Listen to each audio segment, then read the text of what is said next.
Es fundamental ver la relación clínica y técnica que existe entre el procedimiento y los resultados de la audiometría y la logoaudiometría, ya que la primera genera dependencia en los resultados que se pueden obtener en la segunda.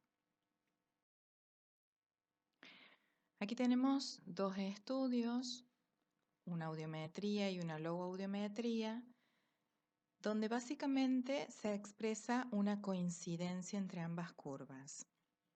Se puede decir que en el oído derecho hay un proceso de normoacusia, mientras que en el oído izquierdo hay una hipoacusia de tipo mixta. Para lograr los resultados del oído izquierdo, por la simbología utilizada, técnicamente se reconoce que fue intervenido con ensordecimiento. Esto ya condiciona la manera en la que se va a desarrollar la logoaudiometría.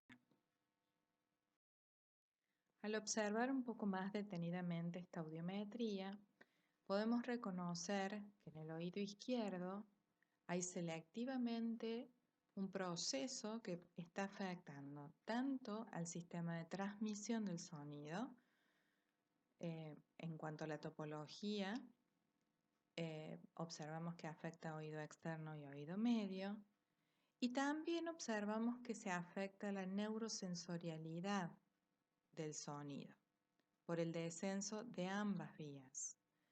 Por eso hablamos de una hipoacusia unilateral neurosensorial con componente conductivo o mixta, ¿sí? Como se quiera denominar.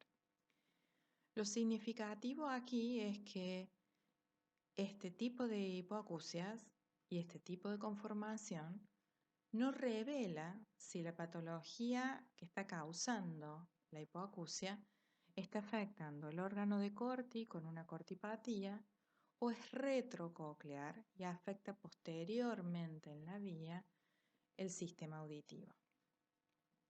Esto un poco va a ser un elemento que vamos a descubrir a lo largo del trazado de los siguientes estudios. Y el primer estudio que podemos hacer inmediatamente después es la logoaudiometría.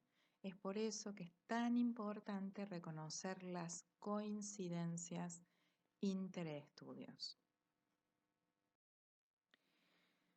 Para eso, antes de empezar la logoaudiometría, vamos a reconocer las frecuencias centrales, que son las de la palabra, y de las cuales se va a reconocer, ahora como es el oído patológico, vamos a observar el oído izquierdo, vamos a reconocer cuál es el pie de salida de la logoaudiometría, es decir, cuál es la mínima intensidad en la que se puede empezar a pasar palabras al sujeto al que le pertenece esta audiometría. Como también reconocemos que este estudio se ensordeció, esto va a empezar a ocurrir en la logoaudiometría también, considerando las diferencias de estimulación, de que si estamos evaluando, en este caso, el oído izquierdo, el que le vamos a prestar particular atención porque es el de la patología, no obstante se hacen los dos, pero si estamos observando las coincidencias en el oído izquierdo, esa diferencia va a ser la resultante entre la diferencia de estimulación por vía aérea de ese oído y la ósea del oído opuesto. Es por eso que se va a intervenir también la logoaudiometría con ensordecimiento. Entonces, tomando los valores que nos ofrece este audiograma, fijémonos que en el eje del audiograma correspondiente a las intensidades no están catalogadas de 10 en 10, ¿sí? Se hacen saltos de 20 en 20, porque es un esquema de audiograma. Entonces tenemos que aplicar para las frecuencias medias una sumatoria y una división para sacar el promedio y de ahí sacar la intensidad con la que se va a comenzar la logoaudiometría en oído izquierdo. Si observamos la intensidad en la que se va a encontrar entonces el umbral de voz, va a ser a 35 decibeles. Comparando con la audiometría, vamos a observar que más o menos estaríamos actuando a esta altura, donde está indicando la flecha azul en el audiograma, con el pase de palabras en el estudio logoaudiométrico. Esto es importante para empezar a relacionar que las intensidades tienen una correspondencia en el campo auditivo del paciente. Es decir, acabamos de ingresar a su campo auditivo. Ahora bien, si el punto de salida son 35 decibeles, tenemos que empezar a reconocer que en esa intensidad solo incluimos dos de las frecuencias conversacionales del oído izquierdo, es decir, el 500 y el 1000. Es por eso que el sujeto puede escuchar la voz y no entender lo que se le dice. Este sistema de comparación nos va a ayudar a reconocer si la pendiente en la que va subiendo la logoaudiometría se corresponde a la caída obtenida en la audiometría. Ya a 40 decibeles, es decir, aumentando 5 decibeles solamente en la logoaudiometría, obtenemos el umbral de palabra. No obstante, empezamos a aplicar ensorrecimiento contralateral por la diferencia que se ostenta entre la estimulación aérea de oído izquierdo y la vía ósea del oído derecho resultante.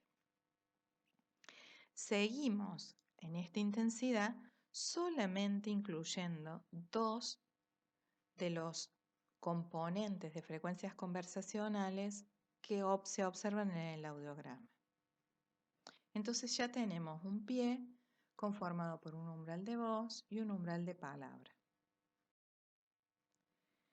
Subiendo ya 10 decibeles y pasando las 25 palabras, encontramos que el sujeto ostenta 22 errores, es decir, un 12% de discriminación. Esto representa que ya incluimos 3 de las frecuencias conversacionales, pero que estamos sobre los niveles liminares de la última frecuencia conversacional, es decir, la del 2000. Es por eso que la discriminación todavía no es buena. Aumentando la intensidad 10 decibeles más, encontramos el umbral de captación, que se reconoce el 50% de discriminación. Y aquí ya empezamos a incluir 4 frecuencias conversacionales. Esto es sumamente importante porque el 4000 termina de definir muchos de los sonidos, como el sonido del fonema F, S, dentro del campo auditivo del sujeto. Pensemos siempre que estamos ingresando al campo auditivo con las intensidades que vamos proponiendo con las palabras. Es por eso que obtenemos a 60 decibeles, pasando 25 palabras de la logoaudiometría de la lista, 12 errores y obtenemos un 52%. Seguimos con el ensorrecimiento contralateral. Llegando a los 70 decibeles, ya hemos superado ampliamente la zona liminar de las 4 frecuencias, 500, 1000, 2000 y 4000. Es decir, que pueden ingresar al campo auditivo la totalidad de los fonemas de la lengua según la característica espectral de los mismos. Pasando entonces a 70 decibeles, 25 palabras, obtenemos 0 error, es decir, el 100% de discriminación o umbral de máxima discriminación. Hasta aquí hemos obtenido una pendiente en ascenso con cierta progresión, ciertamente inclinada, pero no sabemos si esta hipoacusia corresponde a una cortipatía o una patología retrococlear. Continuando con la logoaudiometría, quizás podamos saberlo. Al ingresar a los 80 decibeles, las 25 palabras se mantiene el 100% de discriminación. Aumentamos entonces, para observarlo, el ensordecimiento contralateral.